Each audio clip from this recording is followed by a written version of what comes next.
como é gratificante e bom partilhar um pouco mais da palavra de Deus com os irmãos. Eu quero que me acompanhem lá em 2 Crônicas, capítulo 32. Nós vamos estar lendo dos versos 24 até o 26. 2 Crônicas, capítulo 32, dos versos 24 a 26. Naquele tempo, Ezequias ficou doente e quase morreu. Ele orou ao Senhor, que lhe respondeu dando-lhe um sinal milagroso. Mas Ezequias tornou-se orgulhoso e não respondeu à bondade com que foi tratado. Por isso, a ira do Senhor veio sobre ele, sobre Judá e sobre Jerusalém. Então Ezequias humilhou-se, reconhecendo o seu orgulho, como também o povo de Jerusalém. Por isso, a ira do Senhor não veio sobre eles, durante o reinado de Ezequias. Essa passagem, ela é muito importante, porque ela retrata uma situação do povo, e que esse rei tinha trabalhado toda uma reconstrução de comportamento e de relacionamento da parte do povo para com Deus. O cenário anterior, se os irmãos puderem ler os capítulos anteriores, que é muito interessante, os irmãos vão perceber que alguns reis que passaram antes desviaram o povo de Deus do trajeto, da caminhada que eles deveriam ir. Os reis trouxeram outros deuses, trouxeram outros costumes que não agradaram a Deus. Ezequias, ele fez diferente. Ele percebeu que o que tinham feito os seus antepassados, ele tinha que fazer diferente. E ele começou a trabalhar o povo para que voltassem a ter um relacionamento sadio a Deus. E isso é louvável. É isso que a gente tem que buscar. É isso que nós temos que querer na nossa vida. Olhar o que está acontecendo no nosso meio, olhar o que está acontecendo ao nosso redor e buscar vivenciar algo diferente, se é que eu estou vivendo algo que não agrada a Deus. Se eu estou me desviando, se eu estou indo para outros caminhos, eu tenho que observar isso. E esse rei, ele é louvável por isso. Mas é interessante que no capítulo que nós lemos agora de Crônicas, ele experimenta um milagre de uma cura, que era a lepra. Ele experimenta um milagre da parte de Deus, de algo sobrenatural, algo fantástico que ele vive. Mas eu quero que os irmãos possam acompanhar comigo esse milagre que aconteceu na vida desse homem. Eu quero que os irmãos possam acompanhar comigo o que aconteceu para que ele fosse repreendido depois de receber o milagre, se perceberem o que acontece em 2 Crônicas, capítulo 32. Se observarem no finalzinho, no versículo 26, Deus está repreendendo ele, está dando a ele, também ao povo, uma situação complicada, aonde eles tiveram que se arrepender de uma coisa muito errada, de um sentimento muito complicado que esse rei estava vivendo, que era o sentimento, o orgulho, um sentimento de orgulho daquilo que Deus tinha feito com ele. E nós vamos conseguir entender isso de uma forma um pouco diferente se a gente observar outros textos que falam desse fato, que falam desse acontecimento. Eu quero que os irmãos acompanhem comigo nesse momento Isaías, capítulo 38, dos versos 1 a 8. Isaías, capítulo 38, dos versos 1 a 8. Diz assim: naqueles dias, Ezequias ficou doente, à beira da morte. O profeta Isaías, filho de Amós, foi visitá-lo e lhe disse: assim diz o Senhor, ponha a casa em ordem, porque você vai morrer. Você não se recuperará. Veja que palavra difícil. Nesse versículos 1 e 2, nós temos uma coisa muito incrível acontecendo. E que muitas vezes, eu e você, não temos condições de suportar. Ou não queremos ouvir. Que é o quê? É a realidade. Ezequias, no momento em que ele estava para ser curado, que Deus estava trazendo para ele cura. Antes disso, o profeta Isaías foi até a casa dele, chegou para ele e trouxe uma palavra de realidade. Trouxe um encontro, trouxe a Ezequias um encontro da realidade. E eu e você temos que entender que muitas vezes as circunstâncias que vivemos, aquilo que Deus traz para nós, às vezes é um choque que nos coloca dentro de uma realidade. Porque às vezes nós queremos fantasiar, nós queremos almejar, nós queremos buscar, nós idealizamos muitas coisas que às vezes fogem de uma realidade. E aqui, o profeta Isaías, quando ele vai de encontro ao rei, ele traz algo da parte de Deus que coloca Ezequias numa situação de realidade. Se você reparar, o versículo 1 diz assim: naqueles dias, Ezequias ficou muito doente, à beira da morte. O profeta Isaías, filho de Amós, foi visitá-lo e lhe disse: assim diz o Senhor, põe a casa em ordem, porque você vai morrer, você não se recuperará. Gente, não é qualquer um falando, não é qualquer pessoa falando alguma coisa, é Deus falando para Ezequias o que iria acontecer com ele. Põe a casa em ordem, se ajeite, se organize. E ele estava falando em relação ao seu reinado, não a sua questão pessoal, não a sua questão emocional, mas ele estava falando sobre o reinado dele. Põe as coisas em ordem, porque você já tem que se preparar para o teu sucessor. Você tem que deixar o reino preparado para ele. Porque Deus ele já veio falando para Ezequias o que iria acontecer. Deu um choque de realidade em Ezequias. Vai acontecer. E eu acho interessante é o comportamento por parte dele, por parte do rei. Como que você reagiria?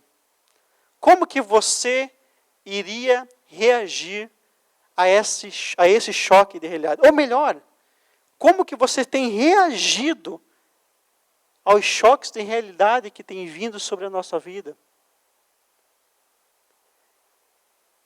Eu gosto de olhar essa segunda parte, no versículo 2, ainda no mesmo capítulo de Isaías, que diz assim: Ezequias virou o rosto para a parede e orou ao Senhor. Lembra-te, Senhor, de como tenho te servido com fidelidade e com devoção sincera, e tenho feito o que tu aprovas. E Ezequias chorou amargamente. Eu gosto de olhar para esse texto, assim como em outras passagens que nós vemos de grandes homens da parte de Deus, que tiveram uma oração autêntica. Se colocaram na presença de Deus de uma forma real, não com frases prontas, não de uma postura já pré-programada, orações já pré-programadas. Às vezes nós nos colocamos diante do Senhor, até, infelizmente, de qualquer jeito. Sem a postura correta. O que me chama a atenção aqui nesse momento, em que nós estamos aqui vivenciando, junto com Ezequias, o milagre que Deus fez na vida dele, e eu quero te chamar a atenção para essa segunda postura que ele tem. Primeira foi o choque de realidade. Essa segunda é sendo autêntico diante de Deus. Sabe aquela frase, ser transparente? Sem amarras, se desvencilhando de tudo aquilo que nos aprisiona, aquilo que nos prende, aquilo que não nos permite, às vezes, chegar na presença de Deus. Tem que ser autêntico. E o primeiro passo da autenticidade é reconhecer que somos pecadores. Reconhecer que somos diante daquele que é santo. Buscar no Senhor a sua presença real. Não uma presença ideológica, não uma presença fictícia, não uma presença que às vezes não surte efeito em nossa vida. Mas buscar algo real. E quando estamos na presença dele, ser autêntico, da nossa parte, assim como Deus foi com ele. Deus chegou para Ezequias e falou assim: eu estou sendo transparente com você. Você não será curado, você vai morrer. Prepara a tua casa, prepara o reinado, porque você já tem que se preparar o reino para o sucessor, para quem vai entrar. E aqui eu vejo uma resposta por parte de Ezequias de autenticidade. Ele chora amargamente. Ele coloca para Deus quem ele foi, na esperança que Deus pudesse olhar para ele. Olhar para a história juntos e falar: Deus, nós temos uma história. O Senhor construiu uma história. Deus está construindo a nossa história. Deus está permitindo que vivenciemos algumas coisas para moldar o nosso caráter, para moldar a nossa fé, para moldar a nossa personalidade, para que eu e você possamos cada vez mais ser sinceros diante do Senhor. Porque Ele é autêntico conosco. O nosso Senhor, Ele é autêntico, Ele é transparente com a gente. Ele não esconde nada. E o que eu gosto é nessa relação entre os dois, quando Ezequias ele pede para que Deus olhe pelo relacionamento deles, o que aconteceu com eles dois. Às vezes eu fico pensando, será que eu tenho essa condição de chegar para Deus e falar: Deus, olha para o nosso relacionamento. E será que é um relacionamento honesto, franco? Assim como Ezequias pôde, com autoridade, falar para Deus, olhar para a vida dele, porque ele não tinha nada para esconder? Será que nós teríamos muita dificuldade para poder falar para Deus: Deus, olha para a nossa história, porque a nossa história com Ele talvez não esteja tão legal. Porque a nossa história com Ele talvez não esteja tão autêntica. Talvez eu e você teríamos dificuldade de fazer uma oração como essa, diante do Senhor, de forma real, porque nós teríamos dificuldade de falar para Deus, porque Deus iria olhar e talvez não iria achar relacionamento. E quando Deus olha para a vida de Ezequias, após a oração, após ele orar e falar: Deus, lembre de tudo isso daqui, lembre do nosso relacionamento, lembre da nossa convivência, lembre, Jesus. É isso que eu e você devemos orar. Lembre, Jesus. E se essa história não está tão legal, se essa história não está tão verdadeira, se essa história está com muita dificuldade, vai ficar mais difícil. Vai ficar cada vez mais complicado. Mas existe um ponto de partida. Que eu e você podemos pedir perdão por essa história que nós não estamos permitindo ser construída. E falar para Deus começar a construir. Ezequias olha, vira o rosto para a parede, ora para Deus para olhar com sinceridade, faz uma devoção sincera. E ele chora amargamente porque ele não quer perder a vida dele. Ele está na metade do seu reinado, jovem ainda, ele não quer perder aquilo. Está no auge do seu reinado.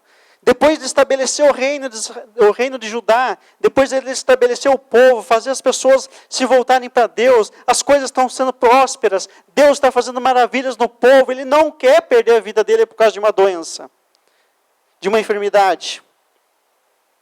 E aí, vem a palavra de Deus. No versículo 4 diz assim, de Isaías 38. Então a palavra do Senhor vem a Isaías: vá dizer a Ezequias: assim diz o Senhor, o Deus do seu antepassado Davi, ouvi a sua oração, eu vi as suas lágrimas, acrescentarei 15 anos à sua vida, e eu o livrarei, você e esta cidade, das mãos do rei da Síria, eu defenderei esta cidade. Você vê o milagre acontecendo, você vê o pedido de Ezequias sendo atendido. Se você pegar em 2 Reis, capítulo 20, dos versículos 12 a 19, você vai perceber, do versículos 9 a 11, você vai perceber na história de Ezequias, aqui em 2 Reis, retratando a mesma situação, o mesmo milagre. Você vai perceber que o profeta, ele não tinha nem saído dos pátios do palácio ainda. E Deus já veio a Isaías e deu uma resposta positiva ao pedido de Ezequias. Como a resposta de Deus veio rápida. Eu não estou aqui afirmando, meus irmãos, que Deus vai responder tão rápido quanto respondeu esse homem. Não estou aqui afirmando que talvez aconteça isso. Pode ser que sim, pode ser que não. Mas o mais importante é que Deus sempre responde. Basta esperarmos. Basta estarmos autênticos. Encarar uma realidade.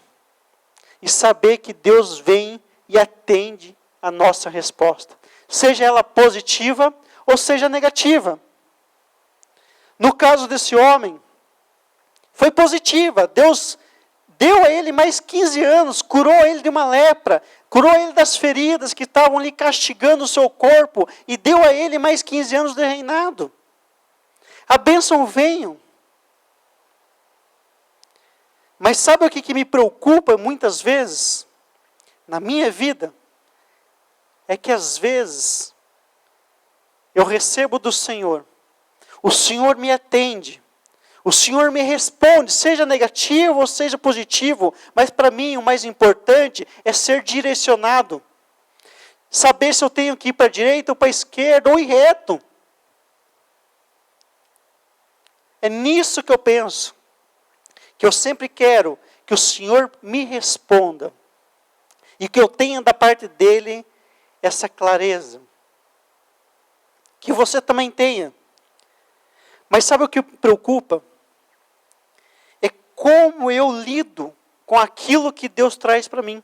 Como eu lido com a resposta. Seja ela uma resposta positiva ou negativa. Mas como eu lido? Em 2 Reis, nós temos aqui, dentro do mesmo assunto, versículo 20, capítulo 20, quer dizer, dos versículos 12 a 19.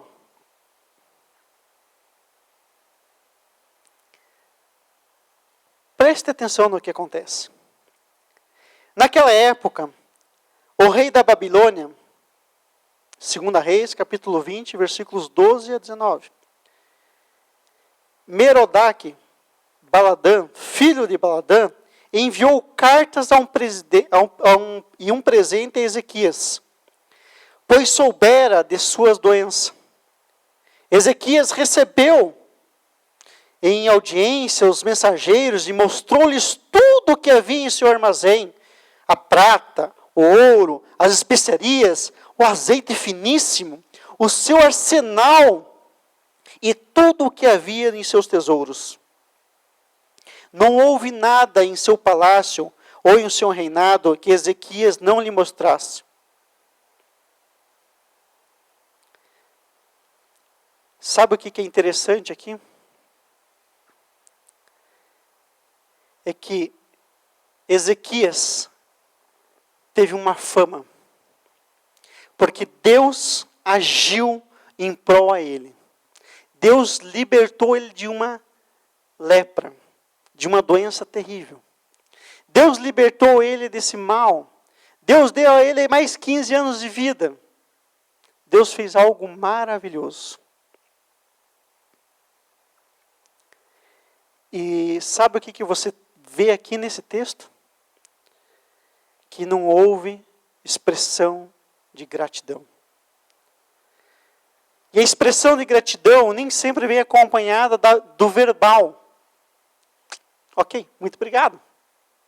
Quando você recebe alguma coisa, o muito obrigado, pelo menos verbalmente falando, é o mínimo. Mas às vezes, temos que expressar nossa gratidão de outra forma. Temos que mostrar a nossa gratidão, que somos gratos a Deus pelo que Ele tem feito por nós. Temos que buscar expressar isso.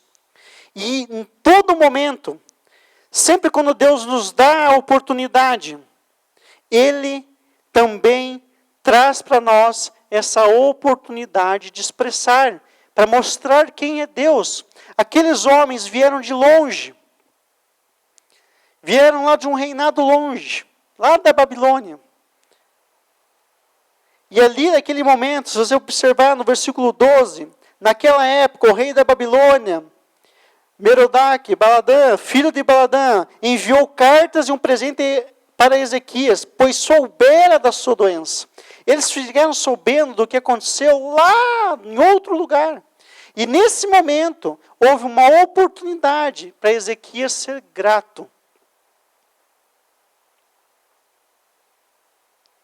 E sabe o que acontece? A oportunidade vem, ela vem para que nós expressemos a gratidão que nós temos pelo Deus que servimos e nós nos calamos. Nós ficamos quietos. Nós não testemunhamos. Um exemplo. Para quantas pessoas você expressou a salvação que você tem em Cristo Jesus? Para quantas pessoas você expressou que você é uma pessoa grata porque você foi resgatado do inferno e levado para a maravilhosa luz de Cristo? Quantas vezes expressou isso? Não só com palavras, mas quantas vezes você ganhou vidas para Jesus? Como expressão de gratidão pelo que Ele já fez por nós. Pelo entendimento que você já teve disso. Só que Deus, Ele vem e Ele percebe que isso não está acontecendo. E Ele faz o seguinte, Ele fala assim, o profeta perguntou, versículo 15, ainda em 2 Reis, o profeta perguntou o que eles viram em seu palácio. E disse Ezequias, viram tudo em meu palácio. Não há nada em meus tesouros que eu não lhes tenha mostrado. Satisfeito, vigoroso. O profeta Isaías chega para ele e o questiona. Quem são esses homens? E depois pergunta. E o que você fez? O que você mostrou? E ele mostrou os tesouros, mostrou a fortuna, o seu poder bélico, a extensão territorial. Mostrou tudo aquilo que é vaidade. Tudo aquilo que é vaidade.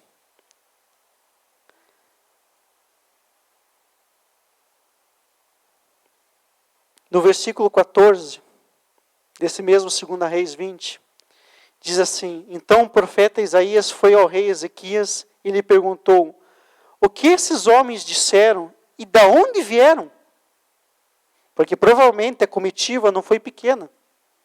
Para trazer um rei tão importante, ou melhor, um representante de um rei tão importante, a comitiva não era pequena.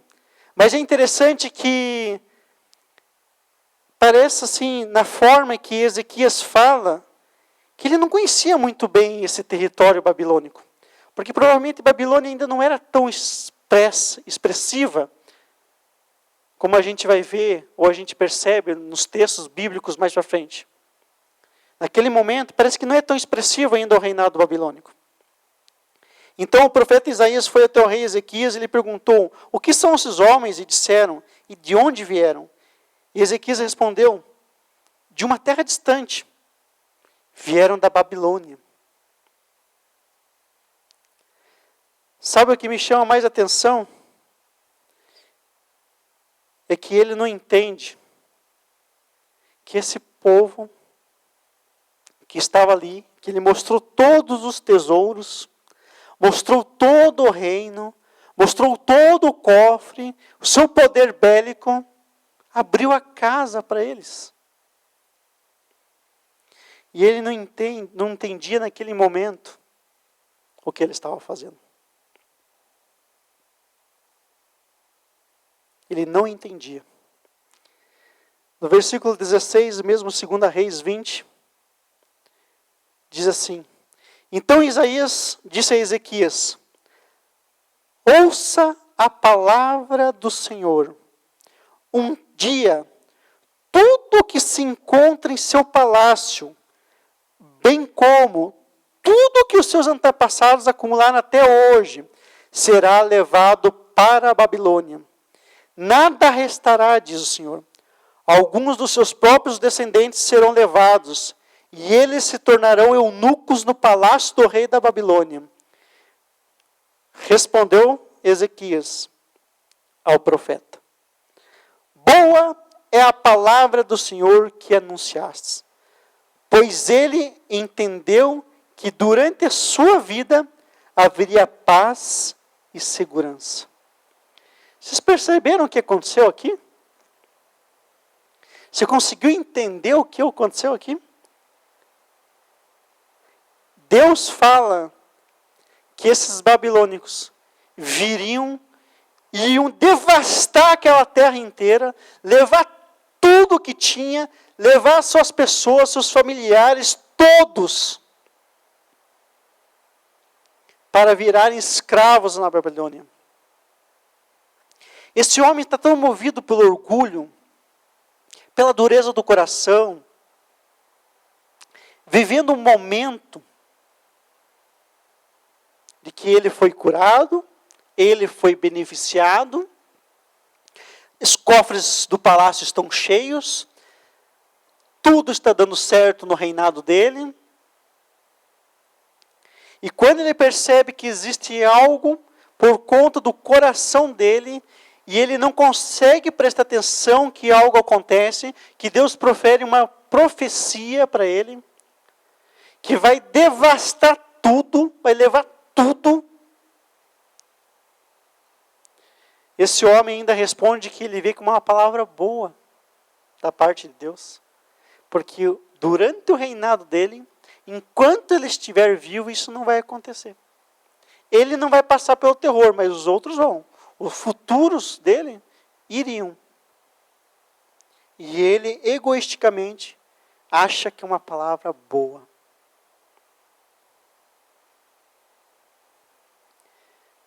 Segunda Crônicas, capítulo 32, versículo 26. Para a gente finalizar.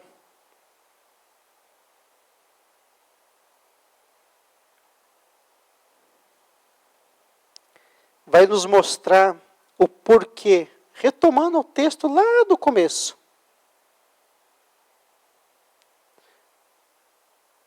Vai nos mostrar o porquê que está esse versículo aqui. Então Ezequias humilhou-se, reconhecendo o seu orgulho. Está vendo? Se eu pego apenas 2 Crônicas, capítulo 32, e leio,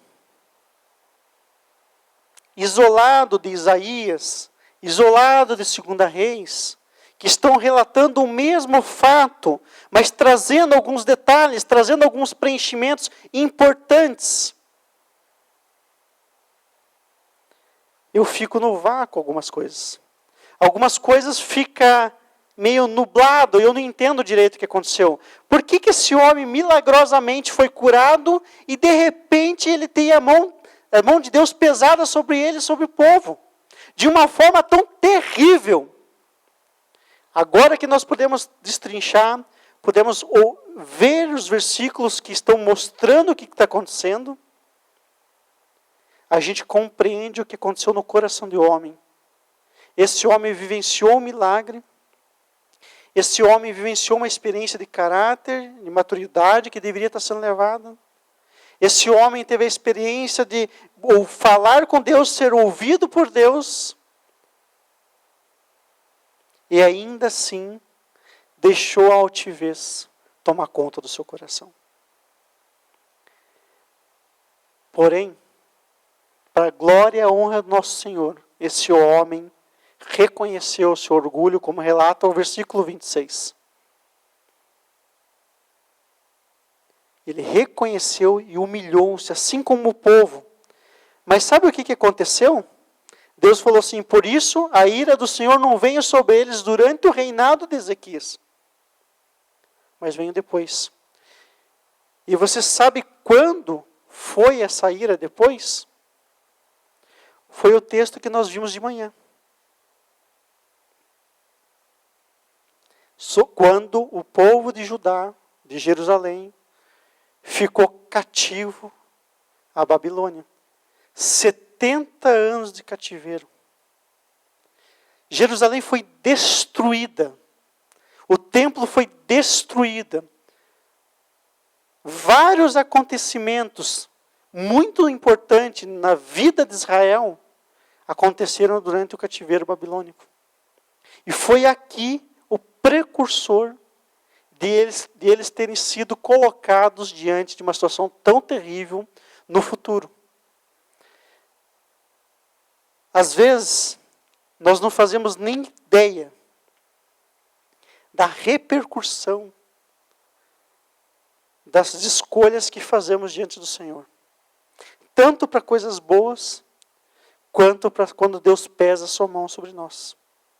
Quando Deus coloca sobre nós e nos permite vivenciar e ser atropelado, às vezes, pela nossa ânsia do querer ser algo que não somos.